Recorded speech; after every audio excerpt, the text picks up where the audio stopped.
Chapter 14. Jonah burst in through the front door. "Mom, Dad," he called accusingly. If they were snooping in his room, he was going to be really angry. He hadn't started flunking out of school as a cry for help. There was no reason for them to search through his things. Mom peeked out from the kitchen, drying her hands on a dish towel. "Dad and I are back here," she said. Jonah sped around the corner, saw Dad sitting at the computer. Dad hastily clicked out of whatever he was looking at, but not before Jonah caught a glimpse of the FBI crest. "Thanks, Dad. You really think you have to hide that from me?" Jonah decided he didn't have time to think about that right now. "Then who's in my room?" he demanded. "No one's in your room," Mom said, sounding baffled. Jonah whirled around and rushed up the stairs. He shoved open the door to his room, flipped on the light. Nobody was there. Jonah jerked the closet door open. He got down on his hands and knees and looked under the bed. He looked behind his desk, behind the door, all the places he'd ever used during hide-and-seek games when he was little. "Jonah, honey, what are you doing?" Mom asked, appearing in his doorway. "I thought I saw someone in my room," Jonah said, "when I was outside."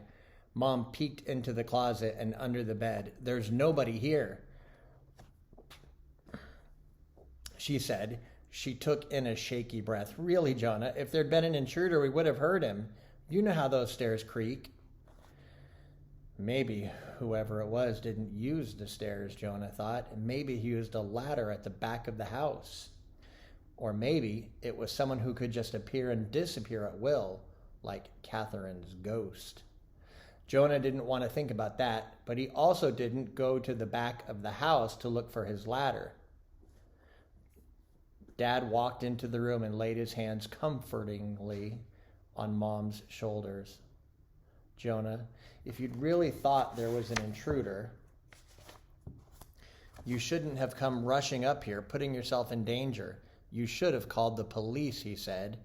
Jonah sat down on his bed. "It was just my imagination, I guess," he said sulkily.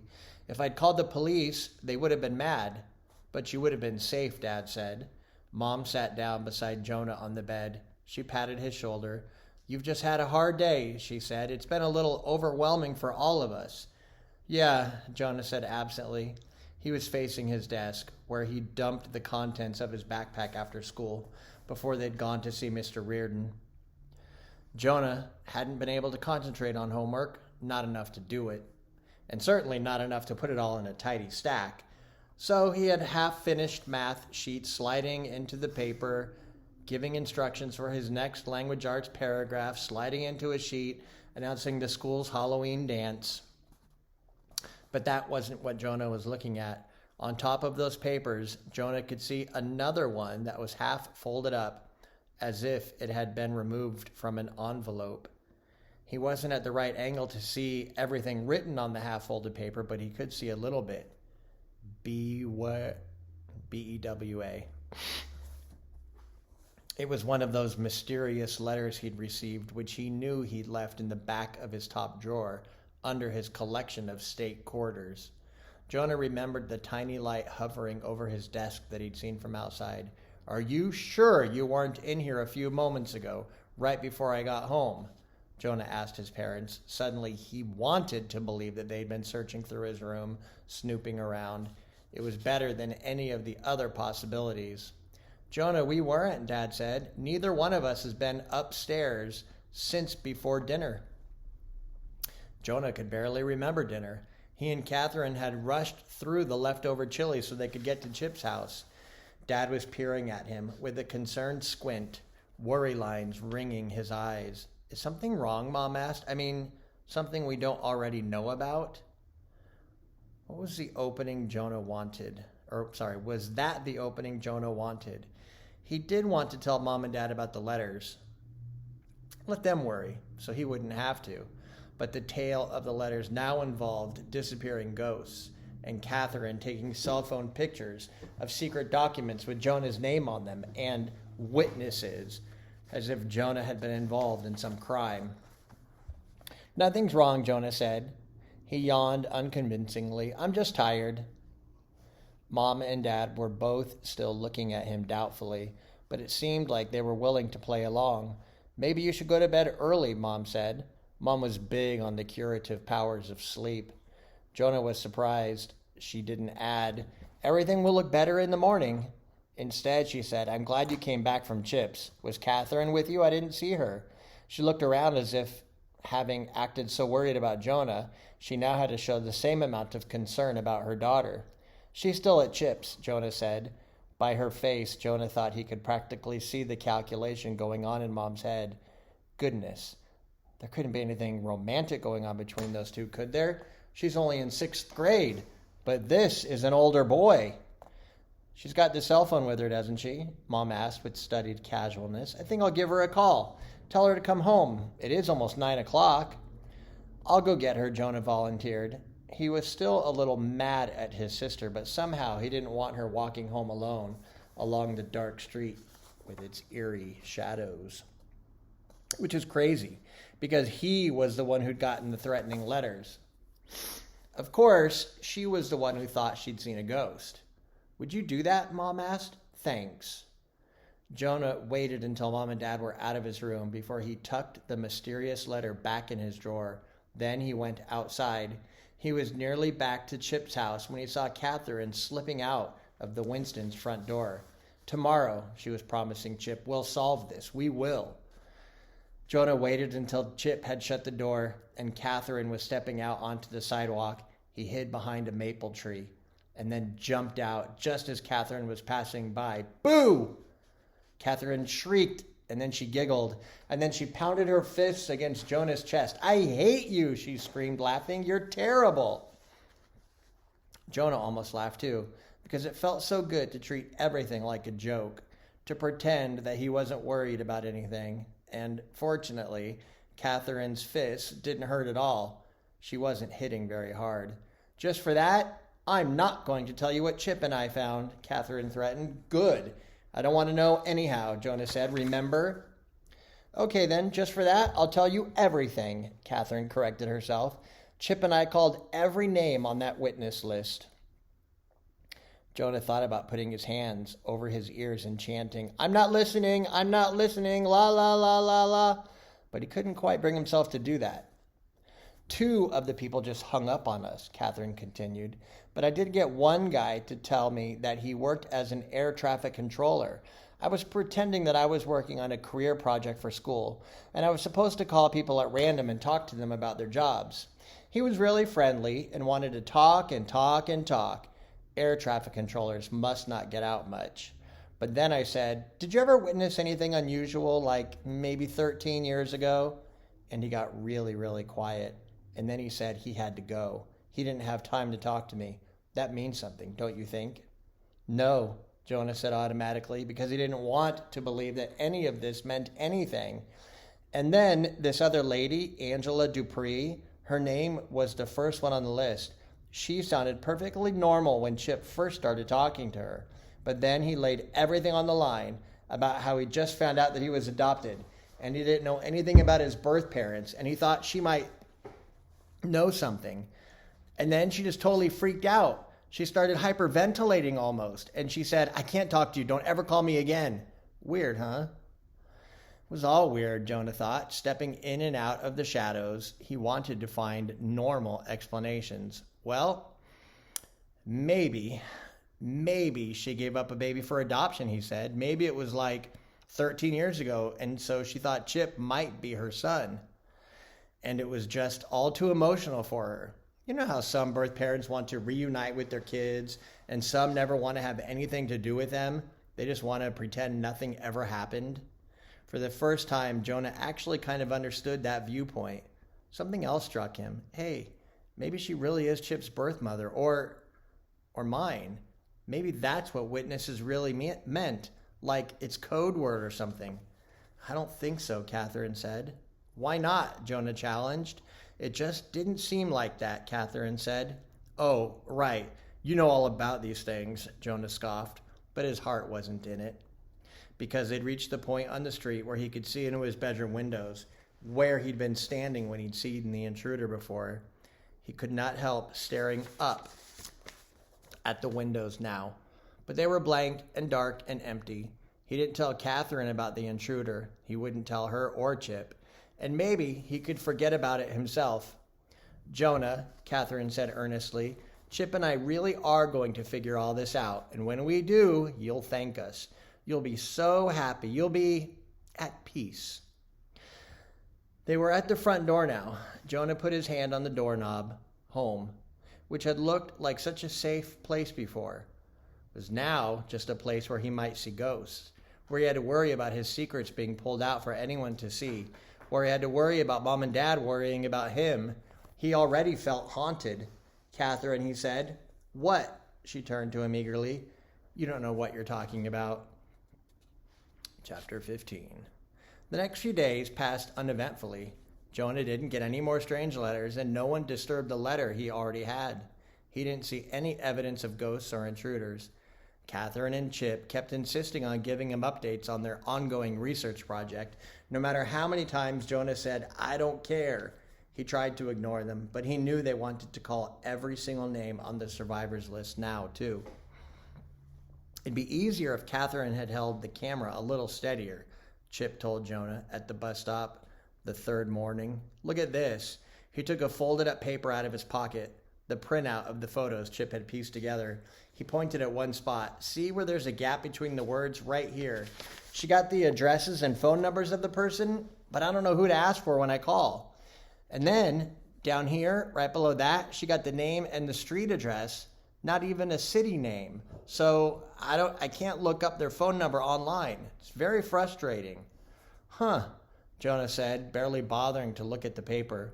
Then curiosity got the better of him. Since this was only Chip, not Catherine, he decided it was safe to ask at least one question. What are you even saying to these people when you call? We ask who they are, Chip said. What they survived, why their names are on an FBI list. Do they know? Jonah made sure he was looking away from Chip when he asked that, as if he was more concerned about watching for the bus than about hearing what Chip was saying. None of them know about the list. They've survived things like broken arms and chickenpox and minor car accidents. Chip gave a sidelong look. Being adopted, Jonah decided not to comment on that. They'll talk to you? Some stranger calling him out of the blue? He wondered if everyone was as trusting as his parents. Usually not right away, Chip said, until I start talking about how I just found out I was adopted, and how I got these weird, kind of scary letters, and how my name's on that list of survivors too.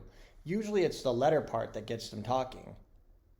They got the letters too, Jonah said. It wasn't a question. He could just tell from Chip's voice. Catherine already told you that, didn't she? Chip asked. Everyone we talked to got them. Jonah did not want to admit how hard he'd been working to tune out everything Catherine had tried to tell him. He looked around for his sister. She was in the center of the kids laughing and talking under the glow of the streetlight, but he was not joining in the laughter. She was peering anxiously at him and Chip. It's just been 5 or 6 people you've talked to, right? Jonah said. I think that's what Catherine said. That's not so many. Nothing to base any conclusions on.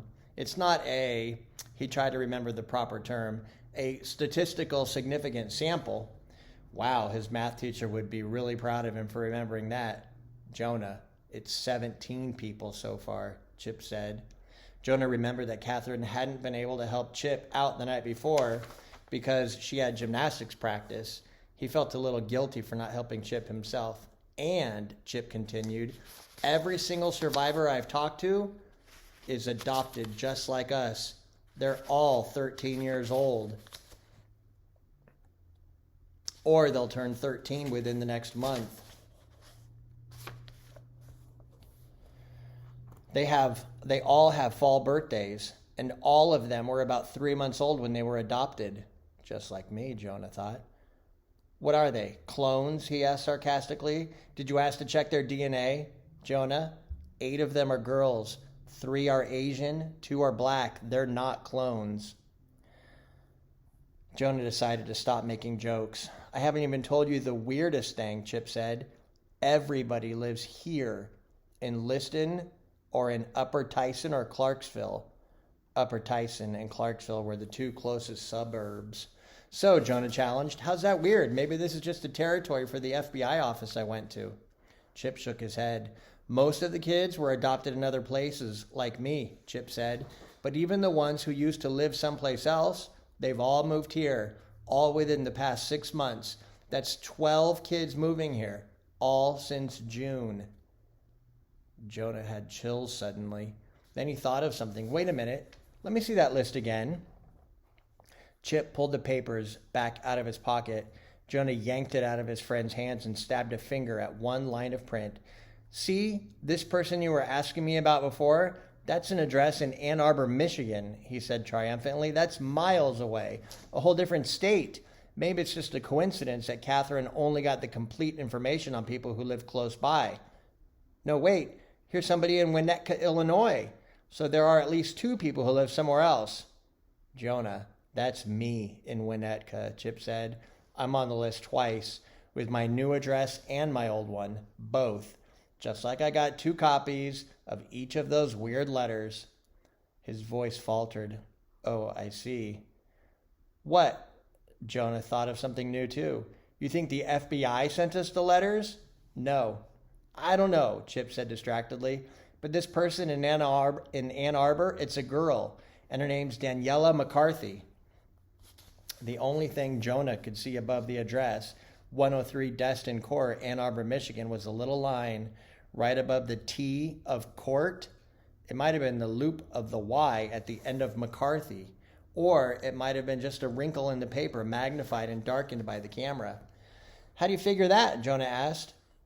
I bet you anything it's the same girl as down here, the one at 1873 Robin's Egg Lane, Chip said. And I bet there's a Robin's Egg Lane in Liston or Upper Tyson or Clarksville. That's the pattern on the entire list. Old address, new address. If I call this Ann Arbor number, I'll get one of those messages. Do. The number you are calling has been changed. The new number is... He made his voice robotic, just like a computerized message. Now he slipped back in his usual voice. I'll prove it. He pulled his cell phone out of his backpack and began dialing. Go. Chip, do that later. The bus is coming, Jonah said, because he could see the headlights swinging around the corner. I'm just going to get a machine, Chip said. Got anything to write with? Jonah fished a pen out of his own backpack. Chip held out his left palm. I'll repeat the number back to you. You write it on my hand. Chip was still talking when the phone clicked. Jonah was close enough to hear, and a decidedly non-computerized voice said, hello? It sounded like a girl. Hello? Chip said awkwardly. Daniela? Yes, she sounded impatient. You still live in Ann Arbor? Where else would I live? Liston, Ohio? Or maybe Upper Tyson or Clarksville? But that's not as likely. Are you sure you aren't moving or planning to move or in the process of... No, the girl said, in a tone that very clearly said, that is such a stupid question. Hey, you 2 going to school today? The bus driver yelled. Jonah realized that the bus had arrived and almost all the other kids had already climbed on. He jerked on Chip's arm, pulling him toward the bus. Sorry, Chip was saying into the phone. I think I have some bad information. You really don't have another address on a Robin's Egg Lane in another city? Jonah couldn't hear what the girl said in reply because they were stumbling up the steps. But a moment later, as they shoved their way down the aisle, Chip began pleading, No, wait, don't hang up. Are you adopted? Great pickup line, dude, an 8th grader muttered from his seat. Chip lowered the phone from his ear. Let me guess, she hung up? Jonah asked. Chip nodded. Both of them plopped into their seats as the bus pulled away from the curb.